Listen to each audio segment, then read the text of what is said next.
Olá, mais uma vez nos vemos aqui neste canal e eu quero desejar que a paz do Senhor Jesus Cristo impere em seu coração. A você que há de estar ouvindo no momento em que adentrar nesse canal, que o Espírito Santo te direcionar a esta mensagem. Nós vamos tratar de um assunto aqui interessante, né? Que Jesus, nosso Senhor, ele levantou uma questão levantada pelo próprio Senhor Jesus, que é encontrar dentro da Bíblia dois pais. Jesus falou que na Bíblia existem dois pais para os seres humanos. Um deles é um pai de amor, o outro nem tanto.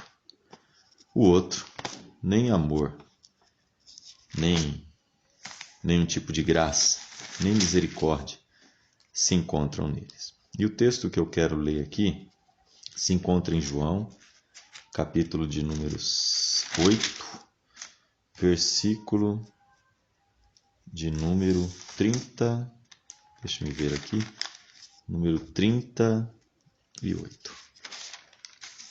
João, capítulo de número 8, versículo de número 38. Jesus diz: Eu falo das coisas que vi junto de meu Pai. Vós, porém, fazeis o que viste em vosso Pai. Eu vou repetir só para frisar. Eu falo das coisas que vi junto ao meu Pai.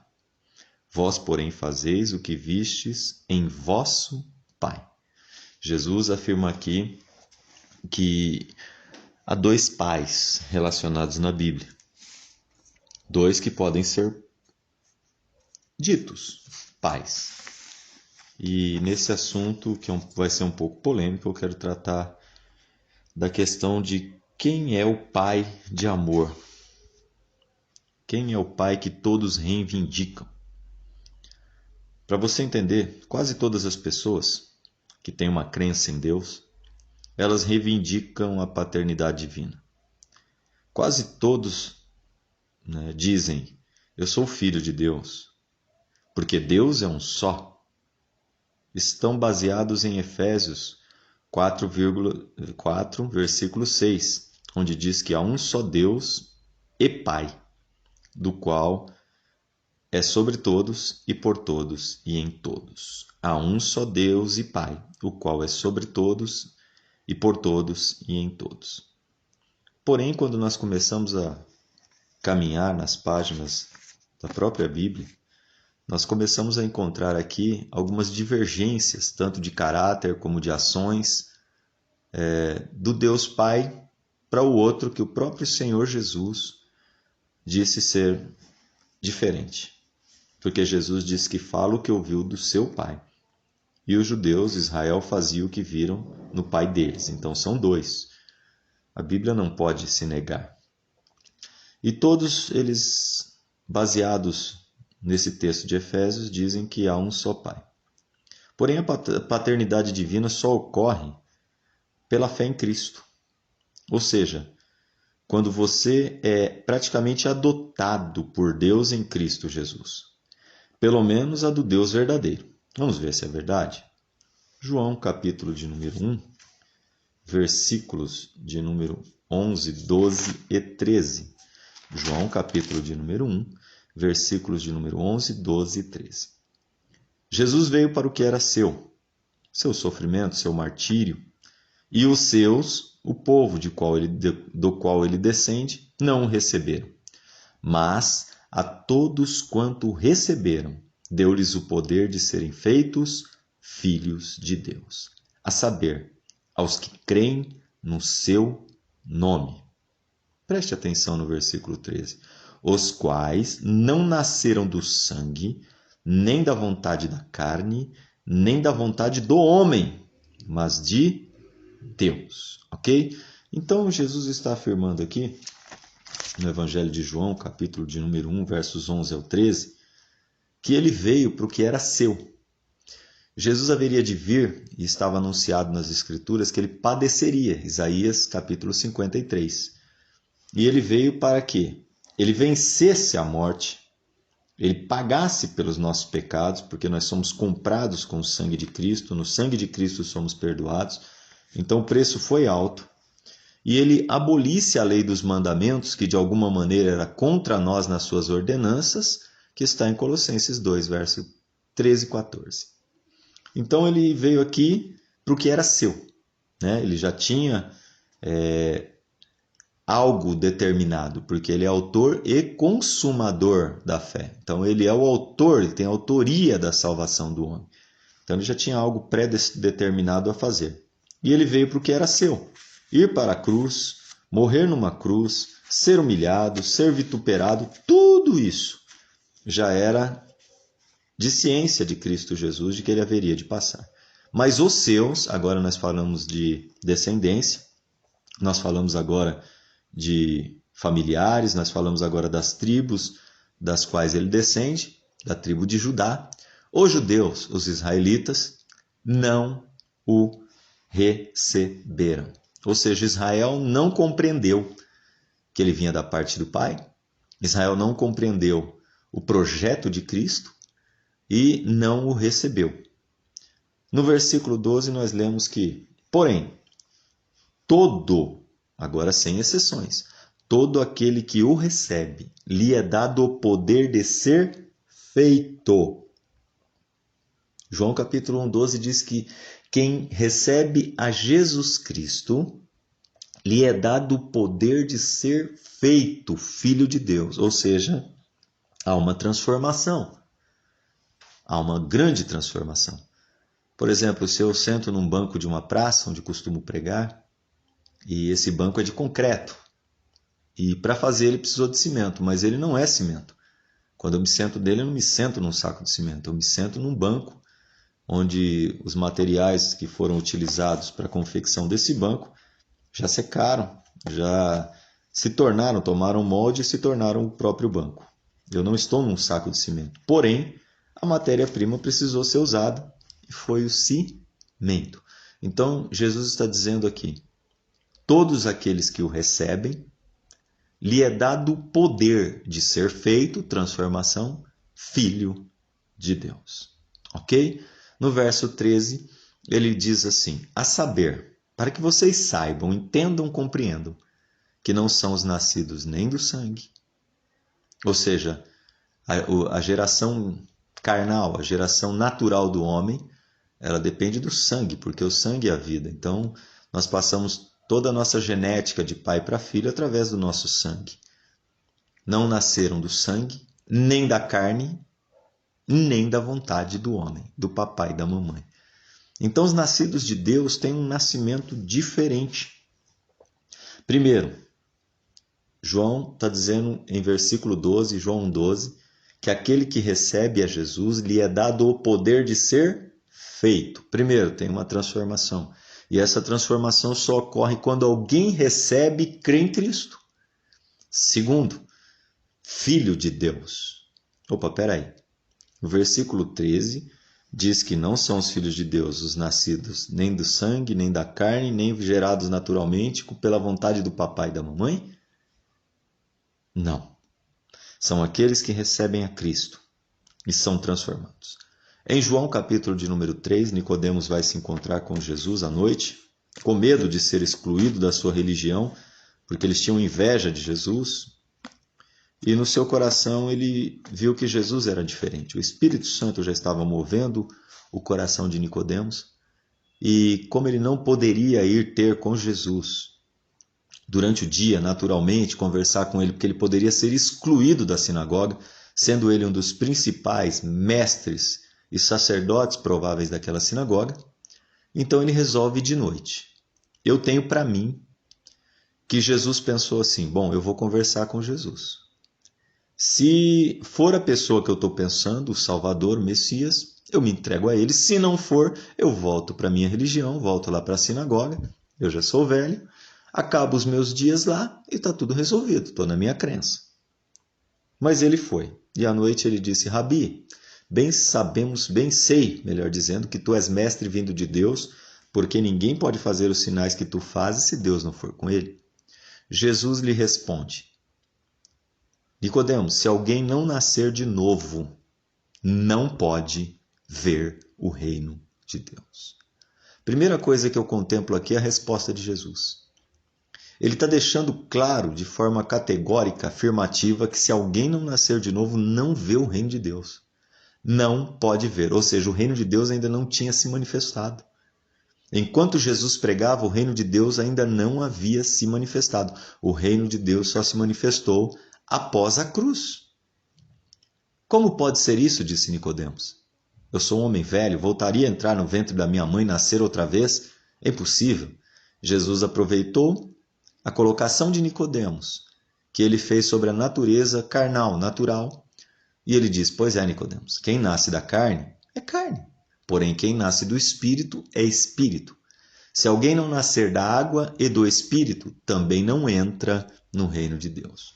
Duas conotações aqui. Jesus diz que quem não nasce da água, batismo, e do Espírito Santo, e da palavra de Cristo, que também é o Espírito, em João 6, não pode entrar e nem ver nada do reino de Deus. Ou seja, o reino dos homens, o reino da terra, não é o reino de Deus. Os homens gerados de forma carnal e natural na terra não são filhos de Deus.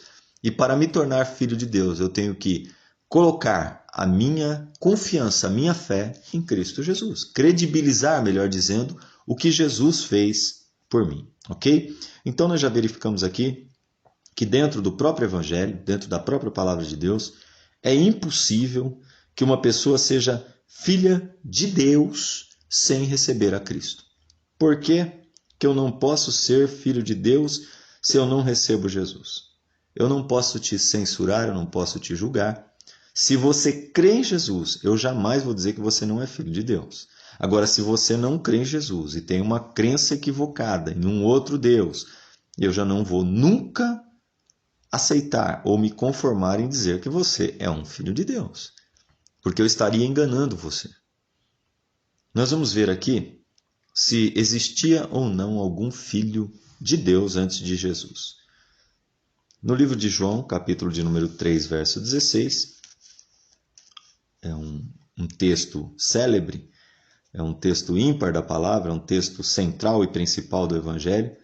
João 3,16 diz que Deus amou o mundo de tal maneira que deu seu Filho unigênito, para que todo aquele que nele crer não pereça, mas tenha a vida eterna. Deus amou o mundo de tal maneira que deu seu Filho unigênito. Se você for a um dicionário, pode ir a um dicionário também, o Strong, eu estive pesquisando, um dicionário, o Aurélio, que você tiver à sua mão, você vai ver que o unigênito é o único gerado genitalmente. Único filho gerado genitalmente. O que ele está dizendo aqui, o apóstolo João, é que Deus amou o mundo de tal maneira que ele deu o seu unigênito, ou seja, gerado da carne, gerado naturalmente, ele era o unigênito. Único, gerado de forma natural, que era carnal, que era filho de Deus. Jesus é único, gerado por Deus. Mas depois de gerado por Deus, ele se torna primogênito. Olha que interessante.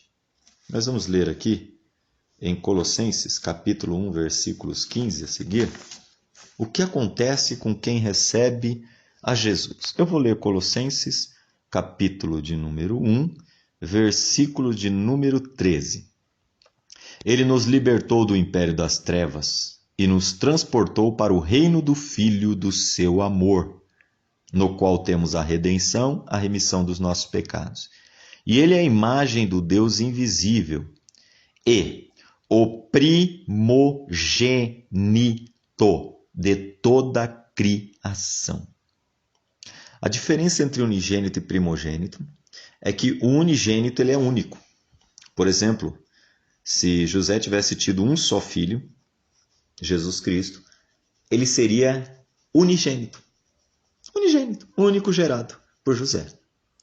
Agora, se José tivesse tido mais filhos, ele teria Jesus como seu primogênito, e os demais gerados depois já não são mais unigênitos.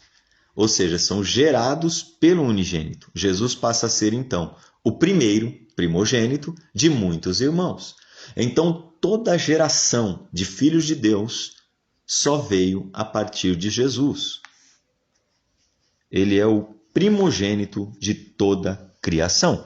Colossenses 1, versículo de número 15. Se ele é o primogênito da criação de Deus, então um sinal que não havia outros filhos de Deus. Versículo 16.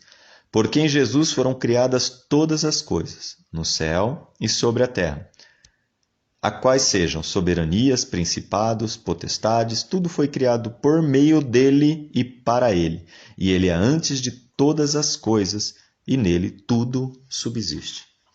Então, sem Jesus, é impossível, sem a fé em Cristo, é impossível alguém alegar ser filho de Deus. Existem pessoas que vivem em conformidade com o Evangelho. Por exemplo, o Gandhi disse uma frase, se eu a distorcer um pouquinho aqui, não vou mudar o sentido. Ele disse que Cristo era fantástico. O que estragava o cristianismo eram os cristãos. Então, nós temos visto que Jesus gerou pessoas diferentes. 2 Coríntios 5, versículo 17, diz que se alguém está em Cristo, é uma nova criação. Ou seja, só a partir de Cristo. As coisas velhas, ou seja, a criação carnal natural, acabou. E tudo se fez novo. Ok? Mas, irmão, o que tem a ver o título dessa mensagem, ou a introdução que você fez, dizendo que há dois pais na Bíblia? Em primeiro lugar, eu quero te dizer que não fui eu que disse. Foi Jesus quem mostrou isso. É Jesus quem falou. Lá no livro de João 8, versículo 38, Jesus disse: eu falo o que ouvi do meu Pai. Vocês fazem o que viram do vosso Pai.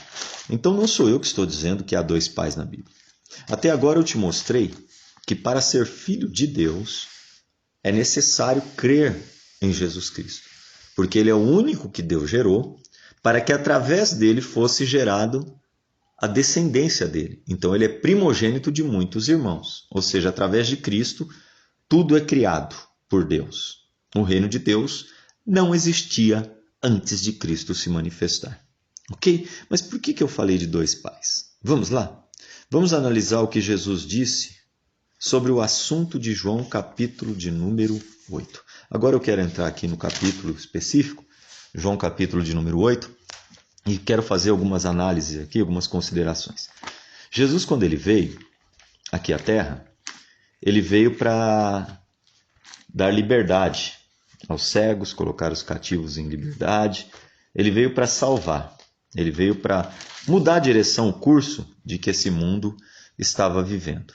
E o que causou muitos problemas, principalmente na religiosidade judaico-cristã, que eles alegam, não existe evangelho judaico-cristã, ou você é cristão ou não é, a lei foi abolida, é que Jesus ele começou a abolir, a quebrar toda a lei de Moisés.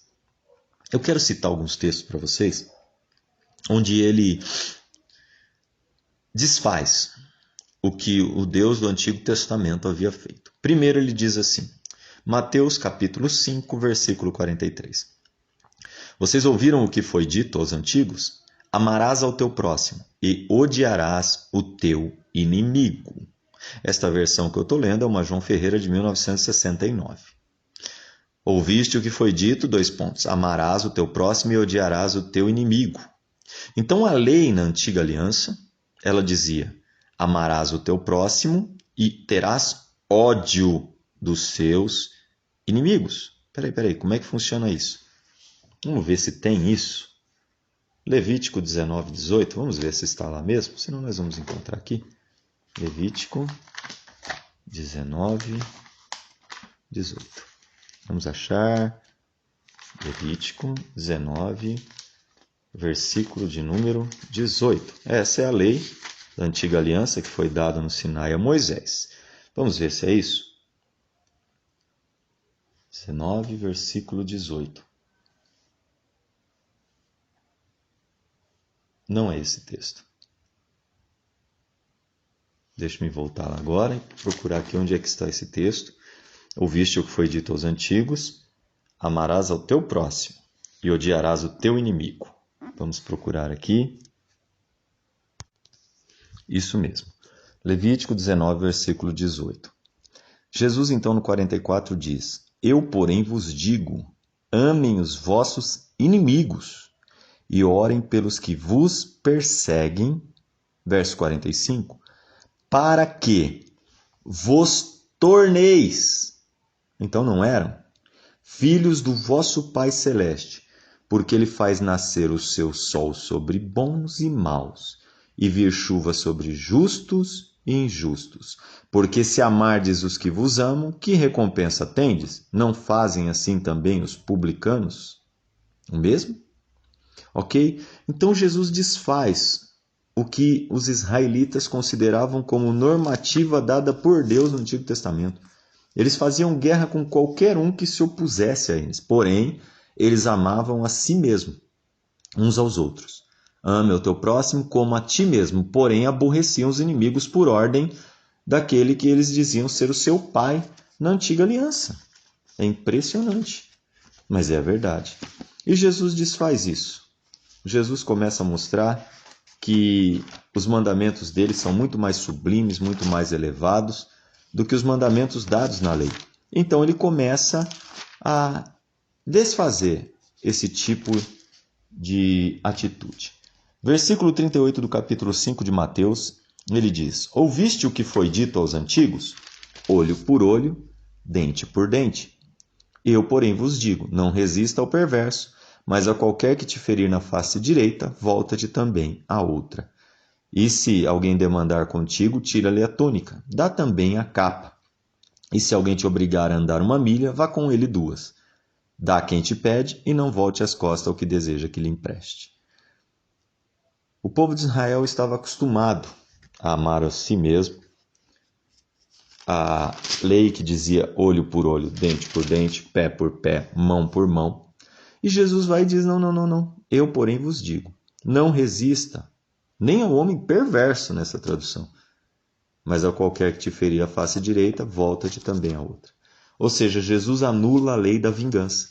Na antiga aliança, Israel teria que se vingar, segundo aquele que era o pai de Israel, de todos os seus inimigos. Ele teria que se vingar. A lei da vingança era corrente. Se alguém tocasse num cabelo seu, tinha que tocar no cabelo do outro também. Olho por olho, dente por dente, pé por pé, mão por mão. Jesus anulou isso. O que eu entendo aqui é que se aquele que deu a lei na antiga aliança fosse o pai de Jesus, Jesus estaria contrariando. Jesus estaria desfazendo, corrigindo algo que o seu pai, teoricamente, havia ensinado ao povo de Israel. Jesus também estava caminhando em uma certa ocasião e estavam com fome e havia uma lei na antiga aliança que era de guardar o sábado. O sábado era praticamente sagrado. Se alguém trabalhasse no sábado, foi redigido que essa pessoa deveria morrer. O sábado era um dia de repouso, era um dia de reunião, de consagração dos israelitas, era um dia onde ninguém deveria fazer nenhum tipo de trabalho, porque o Criador trabalhou 6 dias e no 7º descansou.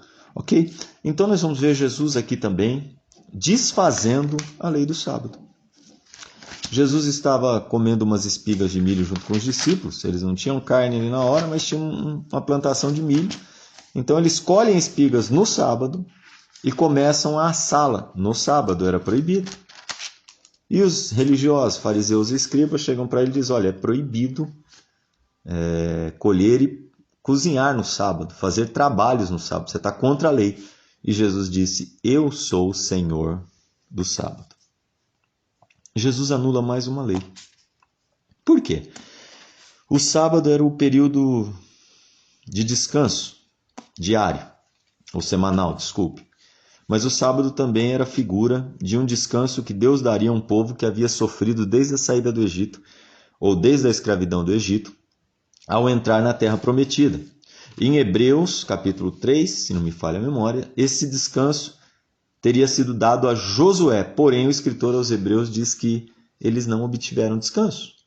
Ou seja, eles entraram na terra e ela se tornou uma fornalha ardente, um lugar de opressão, um lugar onde o pecado imperou e por fim eles foram destruídos naquele lugar. Então nunca houve descanso. Por que Jesus então desfaz o sábado, que tem o símbolo de descanso, e diz que eu sou o Senhor do sábado? É muito simples. É só nós recorrermos ao próprio livro de Mateus, no capítulo de número 11, versículo 27.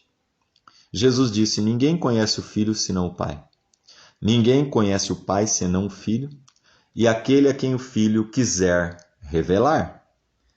Vinde a mim, todos os que estão cansados e oprimidos, e eu vos aliviarei. Tomai sobre vós o meu jugo, o de Jesus, e o meu fardo, porque o meu jugo é suave e o meu fardo é leve. E aprendei de mim, e encontrareis descanso para as vossas almas.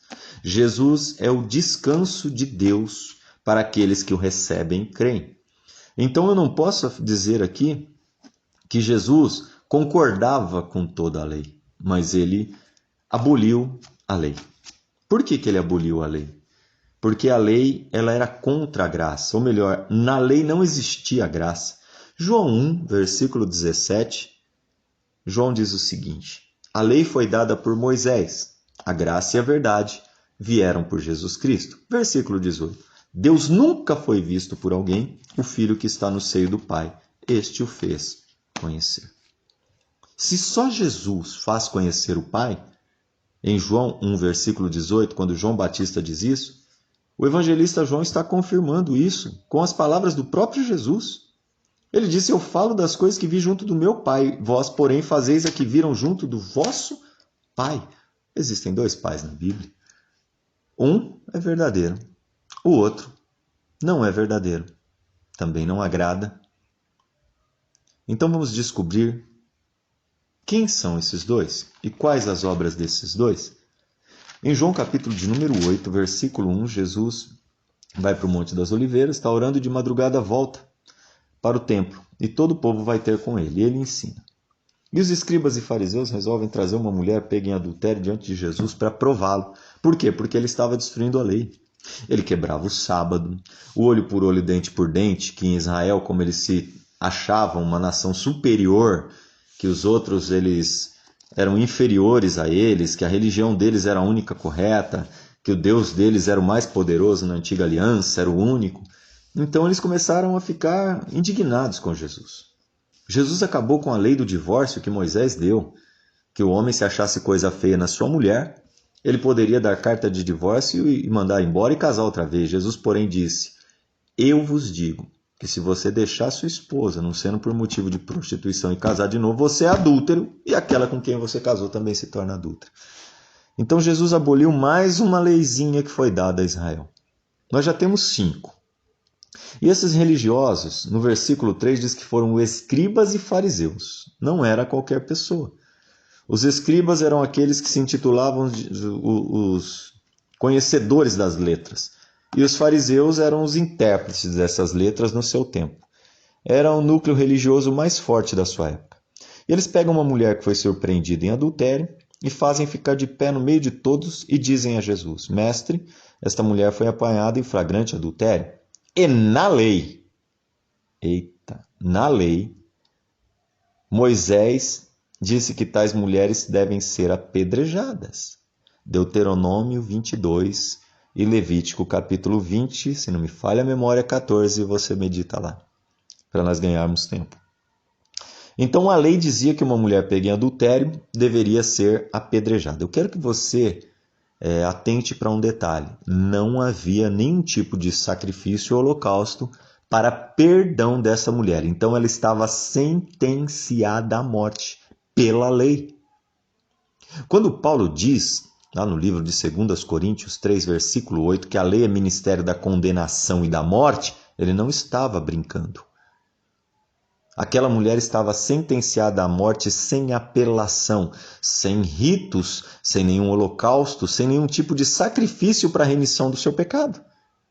E eles levam ela até Jesus com um intuito perverso, maligno, de tentar a Jesus. Mais ou menos funciona assim. Nós vamos chegar até Jesus e vamos colocar essa mulher diante dele, já que ele está desfazendo toda a lei de Moisés, já que ele está contrariando toda a nossa religião e o que nós aprendemos dos antigos e pela lei que Moisés nos deu, e vamos ver como ele se sai. Essa mulher foi pega em adultério, a lei manda apedrejar. Se ele mandar apedrejar, automaticamente nós vamos ridicularizá-lo, dizendo que ele concorda com a lei, por que ele está apedrejando essa mulher? Então, iam zombar de Jesus e o evangelho estaria ali descaracterizado, estaria ali desmoralizado, e Jesus, com o que ele ensinou, ele se encontraria numa situação ruim. Se Jesus dissesse para não apedrejar, eles iam dizer que Jesus quebrou a lei mais uma vez, e como era um ato grave, sem apelação e sem nenhum tipo de sacrifício ou rito para perdoar aquele pecado, Jesus seria apedrejado por não concordar com a lei, por estar indo a favor de alguém que a lei era contra. Então Jesus estava no que nós chamamos de uma sinuca de bico. Só que não estava. Jesus, ele pensando ali, eu não quero trazer isso para o texto que não tem, acho que ele imaginou, preciso livrar essa mulher, preciso me livrar, mas para eu fazer isso eu vou ter que agir de uma maneira que eu não agrida a lei, que eu não deixe oportunidade para eles apedrejarem a mulher. Então quem não tiver pecado joga a primeira pedra. Todos se retiraram envergonhados e a mulher ficou em pé diante dele. Jesus então disse: mulher, onde estão os teus acusadores? Aí ela responde: não sei. Ninguém te condenou? Não. E Jesus disse, versículo 11, ninguém, Senhor. Então Jesus diz, nem eu tampouco te condeno. Vai, não peques mais. Perdoou essa mulher. E quando Jesus perdoa essa mulher, é algo maravilhoso, é algo fantástico, porque ele começa a mostrar que a lei que ele tem é a da misericórdia e do perdão e do amor. A lei de Jesus Cristo não é a lei do Antigo Testamento. Talvez você, como leitor da Bíblia, vá dizer assim, não, mas não é ela a única perdoada, porque Jesus é o filho lá do Antigo Testamento, ele concorda com a lei, porque Davi foi perdoado. Deixa eu dizer uma coisa para você, se Davi foi perdoado, eu não quero nem de perto ser perdoado como ele. Porque Davi ali, ele pede misericórdia ao seu Deus, e aquele que se intitulava Deus, simplesmente perdoa Davi e Betseba, mas se vinga da criança que não tinha nada a ver, matando ainda no ventre de Betseba. Ou seja, ele inocenta dois culpados e mata um inocente. Então ele não é Deus. Segundo, ele não perdoa Davi coisa nenhuma. Ele é vingativo e assassino, porque ele pega Absalão e disse, olha, Davizinho, o que você fez à luz do dia, o que você fez às ocultas, perdão, eu vou fazer com você à luz do dia. Eu vou colocar o teu filho Absalão a deitar com todas as tuas mulheres, a pino do meio-dia, no meio do sol, na frente de todo o povo, numa tenda, para que você seja envergonhado. Matou os filhos de Davi, permitiu que Aminon fosse assassinado, Tamar fosse violentada, ele permitiu desgraças horríveis na vida de Davi, tudo isso era castigo porque Davi pecou, então ele não perdoou. Jesus aqui perdoou e disse, mulher, não te condeno, vai, não peque mais, você está limpa. Dessa forma, disse Jesus, verso 12, eu sou a luz do mundo, quem me segue não andará em trevas, porque em contrário terá a luz da vida. Ou seja, então não havia luz na antiga aliança. Era ministério da condenação e da morte, então a antiga aliança só trazia trevas, cegueira espiritual ao povo. Então objetaram os fariseus, dizendo, tu dá testemunho de ti mesmo, logo não é verdadeiro o teu testemunho. Jesus então disse-lhes, se eu testifico de mim mesmo, o meu testemunho é verdadeiro, porque eu sei de onde vim e para onde vou, mas vós não sabeis de onde venho nem para onde eu vou. Vocês julgam segundo a carne, eu a ninguém julgo. Se eu julgo, meu juízo é verdadeiro, porque não sou eu só, porém eu e aquele que me enviou. Também na vossa lei está escrito que o testemunho de duas pessoas é verdadeiro. Se eu testifico de mim mesmo, e o Pai que me enviou testifica de mim também, perdoando aquela mulher,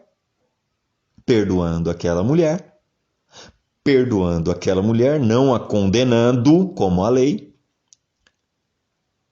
Se eu testifico de mim mesmo e o Pai que me enviou também testifica de mim, então eles perguntaram: onde está o teu Pai? Peraí. Como assim? Israel perguntando onde está o Pai de Jesus? Eles não conheciam? Não. Eles nunca conheceram. Jesus então disse assim: não me conheceis a mim, nem a meu Pai. Se vocês conhecesseis a mim, também conheceríeis ao meu Pai. Israel nunca conheceu a Deus. Nunca, nunca, nunca, nunca. Nunca teve nenhum tipo de relacionamento, nunca ouviu. Vamos lá, eu vou citar alguns textos para você ver que o Pai que Jesus está apresentando é alguém totalmente novo. É alguém que está surgindo com Jesus e sendo apresentado por Jesus. Vamos ver se é verdade. Em Mateus 11, 27 diz: ninguém conhece o Filho, ninguém, nem Adão, nem Moisés, nem Isaías, nem Zacarias. Ninguém conhece o Filho senão o Pai. E ninguém conhece o Pai senão o Filho. Nem Moisés, nem Adão, nem Isaías, nem Zacarias. Se ninguém conhece o Pai senão o Filho, quem Moisés apresentou? Você pode me responder? Ou Jesus mentiu? E ele vai mais longe. Ninguém conhece o Pai senão o Filho, senão aquele a quem o Filho quiser revelar. Então, quem revela o verdadeiro Deus e Pai é só Jesus. João capítulo 1, versículo 18. Deus nunca foi visto por ninguém. Quem Moisés viu no monte. O Filho que está no seio do Pai, este o fez conhecer. É só Jesus que apresenta o Pai. João 5,37. Vós nunca viste o seu parecer, nem ouviste a sua voz. Nunca. Paulo, em 1 Timóteo 6,16, ele diz uma palavra que impressiona. Ele disse: Deus possui em si mesmo, não naquela árvore da vida lá do Gênesis, mas em si mesmo, a imortalidade. E habita na luz inacessível, ao qual nenhum homem viu e nem pode ver. Peraí. Quem foi visto na antiga aliança? Quem vê o Filho vê o Pai. Você quer ter um Pai de amor, um Deus verdadeiro na sua vida? Pois é. Você tem que olhar para Jesus. Em João 14, versículo 6, Jesus disse: eu sou o caminho, a verdade e a vida. Ninguém vem ao Pai, senão por mim. Por Moisés, para onde foram os israelitas? Para a morte. Morreram no Egito, escravizados. Morreram ao sair do Egito, no deserto. Morreram no tempo dos juízes. Morreram dentro de Israel. Morreram depois que Israel se tornou nação. Ou seja, foram condenados. Israel foi destruído em 720 a.C. e depois, em 576, Nabucodonosor invade e destrói também o reino do sul, Judá. Ou seja, só morreram, não eram o Pai de Jesus Cristo. Ninguém nunca o conheceu. Mas Salomão tinha sabedoria de Deus. Se ele tivesse, teria anunciado e teria falado do Filho, e não falou. Eu testifico de mim mesmo e meu testemunho não é verdadeiro, mas o Pai também testifica de mim. Então eles disseram: onde está o teu Pai? Isso é engraçado que Filipe, em João capítulo 6, João 14, versículo 6, Jesus diz que ninguém conhece o Filho senão o Pai, né? Ele é o caminho, a verdade e a vida, e ninguém vem ao Pai se não for por ele. Filipe diz assim: mostra-nos o Pai, isso nos basta. E Jesus diz para ele: como que você me pede para mostrar o Pai, Filipe? Quem vê a mim, vê ao Pai. Se você não crê pelas palavras que estou lhe dizendo, creia pelo menos pelas mesmas obras. Peraí, pelas mesmas obras? Como assim? O pai de Israel matava, roubava e destruía. Ele ensinou Israel a matar os seus inimigos, a saquear as suas cidades e depois atear fogo nelas. O pai de Jesus é um pai de amor, que ama os inimigos, que não rouba ninguém, pelo contrário, ele é fonte de bênção para todos. O Pai de Jesus Cristo é aquele que dá vida e não mata ninguém. Então ele é totalmente contrário. E tanto é contrário que eles perguntaram: onde está o teu Pai? Jesus disse: vocês não conhecem nem a mim, nem ao meu Pai.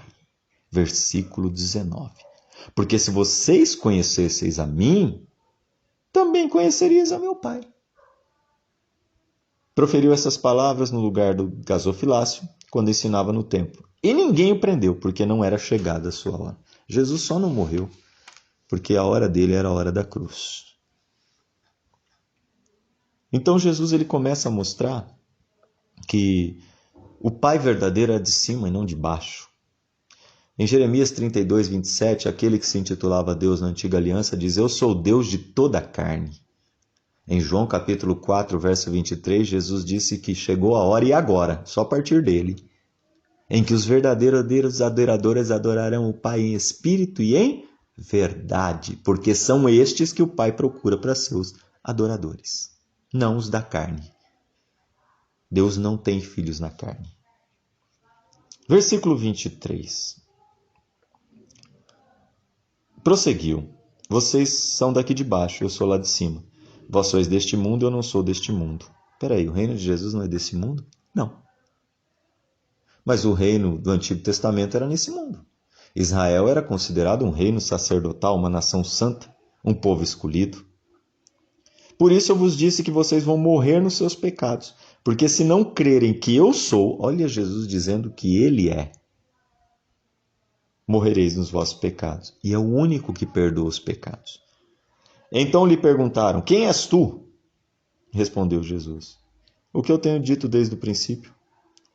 Muitas coisas tenho que dizer a respeito de vocês e julgar, porém aquele que me enviou é verdadeiro, de modo que as coisas que dele tenho ouvido, essa eu digo ao mundo. Eles, porém, não entenderam que Jesus falava do Pai. Verso 27. Peraí, mais uma vez Israel não entendia que Jesus falava do seu Pai. E engraçado que depois disso, muita gente se converte. Ele disse que muitos se converteram. E Jesus, dito essas coisas, muitos creram nele. Verso 30. Disse, pois, Jesus aos judeus que haviam crido nele. Presta atenção nisso, por favor, você que está ouvindo. Se vós permanecerdes na minha palavra. Presta atenção, por favor. Jesus está dizendo, se vós permanecerdes na minha, não na de Moisés, não na de Jeremias, não na de Isaías, não nas de Abraão, nas minhas palavras, vós sois verdadeiramente meus discípulos. Para ser discípulo de Jesus tem que permanecer nas palavras dele. Quem permanece em Moisés é discípulo de Moisés e será condenado pela lei de Moisés se não a cumprir. Gálatas capítulo 5, versículo 1, Paulo deixa bem claro, para nós não sairmos da liberdade com que Cristo nos libertou. E ele diz, eu testifico a todo homem, que se alguém se deixa circuncidar é cortar o prepúcio e testificar que pertence ao povo de Israel e que é da lei de Jeová. Alguém se deixa circuncidar, está obrigado a guardar toda a lei. Da graça tendes caído. Jesus não aproveita mais nada para você. Incrível isso. Fantástico isso. Então Jesus está dizendo, se vocês permanecerem nas minhas palavras, nas de Jesus, verdadeiramente sois meus discípulos, conhecereis a verdade e a verdade vos libertará. Ué, qual era a opressão do povo de Israel? A lei. A lei é opressora. Se vós permanecerdes na minha palavra, verdadeiramente sois meus discípulos. Conhecereis a verdade e a verdade vos libertará. Então eles dizem que são descendência de Abraão e jamais foram escravos de alguém. Como dizes que sereis livres? Jesus então diz no verso 34. Em verdade vos digo, todo que comete pecado é escravo do pecado. O escravo nunca vai ficar para sempre na casa, o filho para sempre. Se o filho vos libertar, verdadeiramente sereis livres. Eu sei que vocês são descendência de Abraão, né? Contudo, procuram me matar, porque a minha palavra não entra em vós, ou não está em vós, dependendo da tradução. Eu falo das coisas que vi junto a meu Pai. Vós fazeis o que viste do vosso Pai. Antes de eu prosseguir aqui, eu quero chamar a sua atenção. Verso 38, onde nós começamos essa mensagem, esse pequeno ensino, Jesus está dizendo que fala das coisas que viu junto do seu Pai. Peraí, olho por olho, dente por dente, Jesus, eu porém vos digo. Então é outra pessoa falando uma atitude diferente. Já não é a mesma coisa. Jesus, o sábado, era obrigatório guardar, ele não guardou. A lei dizia para matar a mulher adúltera no livro de João, capítulo de número 8. e Jesus a perdoou. Note, não havia sacrifício para esse pecado. Essa mulher ela estava condenada a partir desse ato. Então Jesus está deixando bem claro que eu falo do que ouvi do meu Pai. Mulher, cadê os teus acusadores? Ninguém te condenou? Não, eu também não te condeno. Vocês fazem o que viram no vosso pai.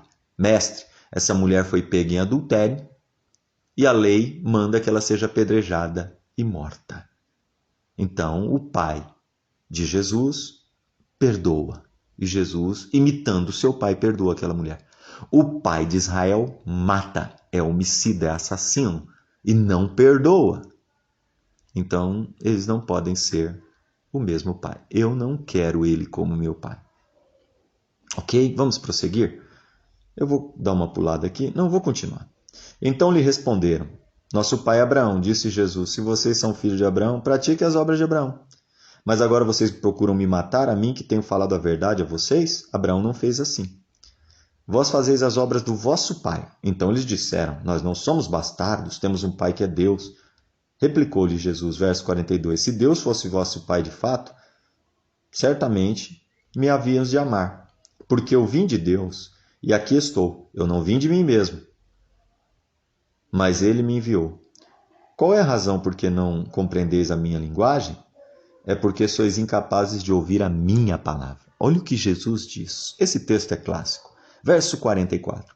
Vós sois do diabo, que é vosso pai. Presta atenção.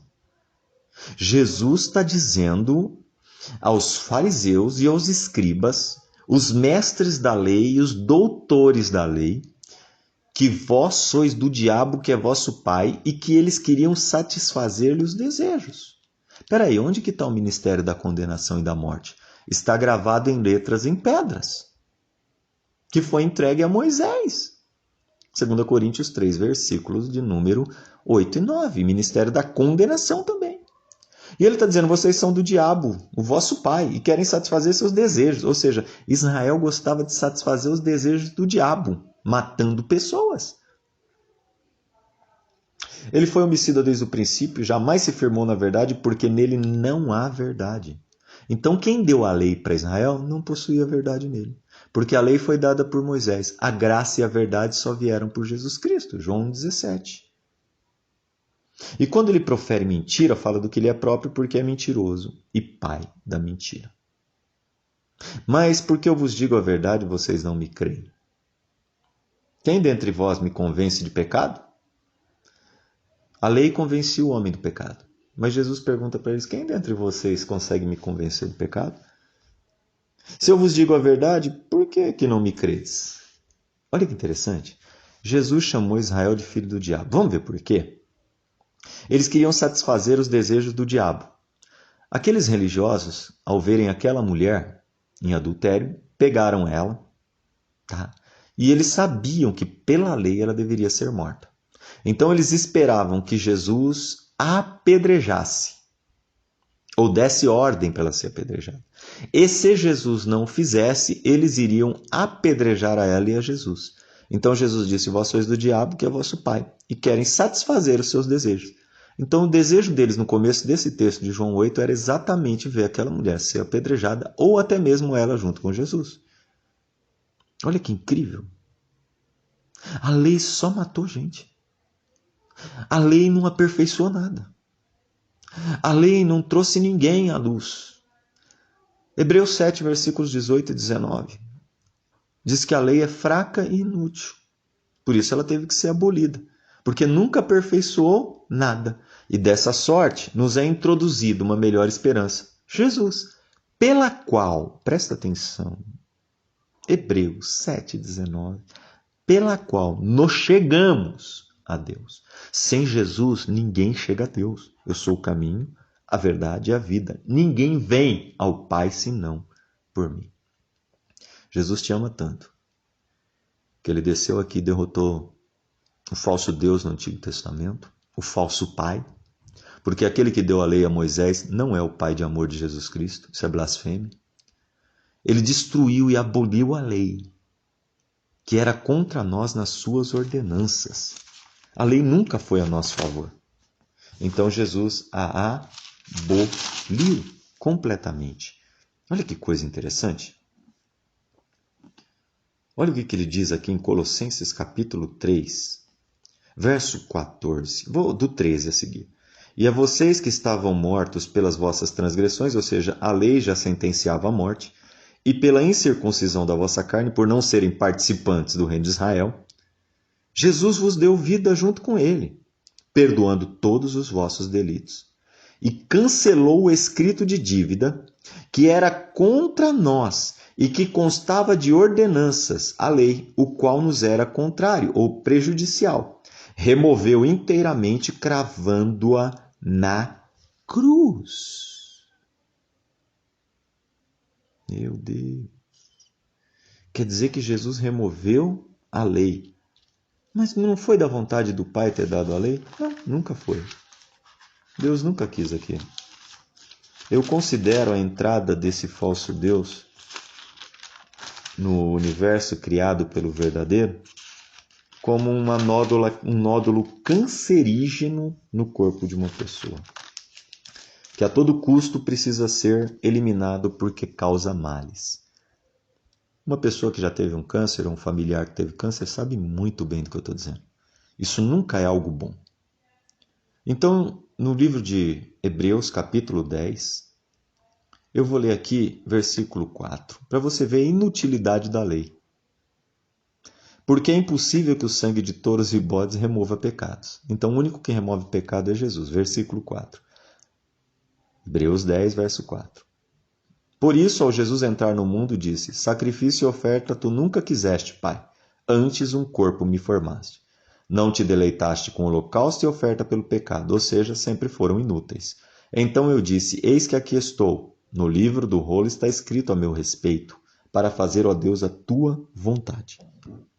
E depois de dizer como acima, diz: Sacrifício e oferta nunca quiseste, nem holocausto nem oblação pelo pecado, nem com isso te deleitasse. Coisas que se oferecem segundo a lei. Deus nunca teve prazer na lei. Então acrescentou Jesus: Eis que estou aqui para fazer, ó Deus, a tua vontade. Qual é a vontade de Deus? O próprio texto explica. Remova o primeiro, para estabelecer o segundo. Remova o primeiro, não serve para nada, para estabelecer o segundo. Remove o primeiro, que não perdoa pecado, para estabelecer o segundo. Remove o primeiro, que não é da tua vontade, para estabelecer o segundo. Remova o primeiro, em quem você não se deleitou, para estabelecer o segundo. Olha que interessante. Acabou o sacrifício. Acabou a oferta pelo pecado. Acabou a lei maldita que condena o homem sem apelação. No caso de Deuteronômio 22, no caso de filho rebelde apedrejado, no caso de mulher adúltera apedrejada, no caso de várias outras situações em que o povo israelita se encontrou diante da lei que nunca conseguiria sair. Então hoje eu convido você a entregar a tua vida a Jesus. Porque ele disse: Vinde a mim todos os cansados e oprimidos, e eu vos aliviarei. Tomai sobre vós o meu jugo e aprendei de mim, que sou manso e humilde de coração, e encontrareis descanso para as vossas almas. Eu quero te convidar a você a meditar sempre no Evangelho. Eu preguei por 20 anos. Eu estou aqui em 2021, no quarto mês de 2021, né? No mês de março, janeiro, fevereiro, março, no mês de abril, desculpe. E eu estou aqui numa situação hoje muito cômoda, muito feliz em poder pregar esse Evangelho. Porque eu já preguei a lei e em vez de ajudar pessoas, eu acabei levando pessoas ao medo, ao terror e não ao amor de Cristo. Hoje eu tenho a alegria de apresentar um Jesus cujo Pai é amor. Em 1 João, se não me engano, 4,8 diz que Deus é amor. E quem ama conhece a Deus, quem não ama não o viu nem o conheceu. Então hoje você conhece que Jesus é manso, humilde de coração. Te convida, dizendo: Vinde a mim. Se você está cansado agora, está aflito, você teve uma perca, nós estamos vivendo um momento de pandemia, e se você teve uma perda, se você está desiludido, se você está até pensando em besteira, Jesus ele tem vida abundante para te dar. Vinde a mim os cansados e oprimidos e eu vou te aliviar. Nesse momento que você está me ouvindo, essa oração que eu vou fazer, você pode estar me ouvindo 5 anos depois, não tem problema. 2 anos, 3 anos, 10 anos, 20 anos, eu não sei quanto tempo vai durar esse mundo até Jesus levar a igreja. Mas se você está me ouvindo nesse momento, eu quero te dizer que há uma esperança para você, porque Jesus quer aliviar esse jugo pesado de condenação, de desgraças, de tristeza, de opróbrio, de vergonha da sua vida. Nesse momento, vinde a mim os cansados e oprimidos e eu vou aliviar. Primeira coisa que ele faz, traz alívio. Depois ele diz assim para você, vinde e aprendei de mim, para que encontre descanso para a sua alma. Jesus vai fazer você descansar nele, de tal maneira que não haverá uma preocupação, não haverá mais nada que te abale. Eu cansei de ouvir nesses 20 anos de pregação pessoas me dizendo que a Bíblia é o poder de Deus. E um dia eu li um texto que Lutero também leu, em Romanos 1, 16 e 17, que diz assim, eu não me envergonho do Evangelho, não da Bíblia, do Evangelho de nosso Senhor Jesus Cristo, porque o Evangelho é o poder de Deus. O Evangelho é o poder de Deus, não a Bíblia, para a salvação de todo aquele que nele crê. Primeiro do judeu, depois do grego. Ou seja, o judeu também precisa ouvir o Evangelho. Verso 17. Porque é no Evangelho que se descobre a justiça de Deus de fé em fé.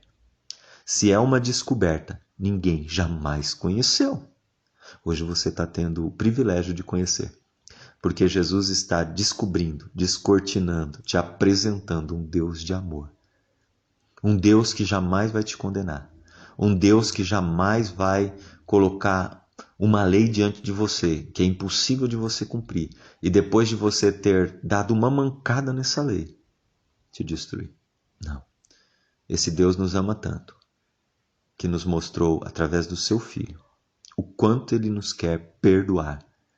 E o desejo tão forte que Ele tem de tê-lo, de ter-nos contigo no seu reino. Entregue agora a sua vida a Cristo. Eu repreendo em nome de Jesus esse espírito que está oprimindo a sua vida. No nome de Jesus, que ele caia por terra, vindo da parte de Yahvé do inferno, vindo da parte de Satanás. Ele é repreendido agora e anulada toda a obra do mal, seja doença, seja opressão, seja espírito de morte, seja o que for contrário, para que você tenha a liberdade agora de poder adorar e buscar a Jesus, só você e Ele, e o nome dele seja glorificado na sua vida. Pai, eu te agradeço, te louvo por esse momento. Encaminhe agora essa mensagem às demais pessoas que precisam ouvi-la. É no nome de Jesus que eu oro. Amém.